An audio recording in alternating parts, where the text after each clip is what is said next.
Umalis yung parents ko di ba nag-migrate na sila sa US na October.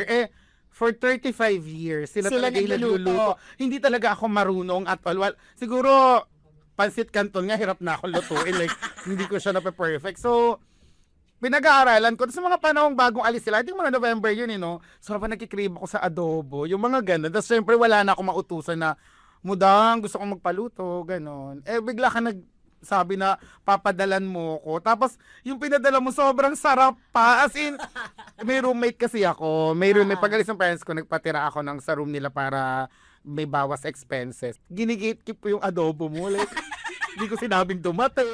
Walang yes. Hindi ko siya kinatok. Nakakain tayo, may padala si Tuesday. Talagang kinain ko lang. Tapos tinabi ko sa ref na nakabalot na. Kasi gusto ko siyang tagal. Siguro mga 3 araw ko siyang ulam. Grabe. Cooking kasi for me is an act of love. Tapos sabi ko, si Ina kasi mapagmahal sa nanay. Alam mo, si Mudang nakwento mo, na-mention mo. Ang pinaka-naalala ko, hinahatid mo siya sa pagsamba niya.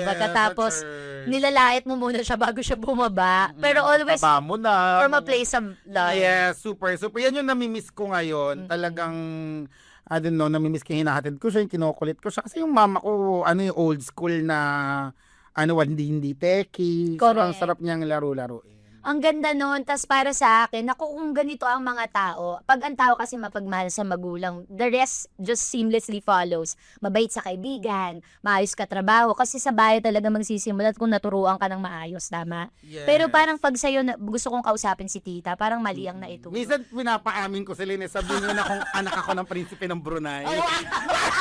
Para balang araw may ma-reveal na Sobrang inheritance. talaga nung nasa kami, squatter, minsan inisip ko, ba't pwede pa nila aminin inampun lang nila ako? Parang yung may lalapit ako kunin na namin yung yes. Ay kaso lang, sinasabi ka kamukhang kamukha ko yung tatay ko. Ay, kunyari, may eksena yung tao po, pasok niya. Dito po ba yung tinatawag nilang Ina Evans? Yes, anak namin siya. Hindi po, anak siya ng prinsipe ng Dubai. Yes! Di ba yung... Huwag mo makakalimutan. Di ba pangarap akong ganung Miles Daddy? Kasi sobrang hirap mo yung lahat ng pangarap mo makaalis dun sa barong-barong talaga. Yes. Umabot na ako sa siguro sana hindi ako tunay na anak ng mga magulang.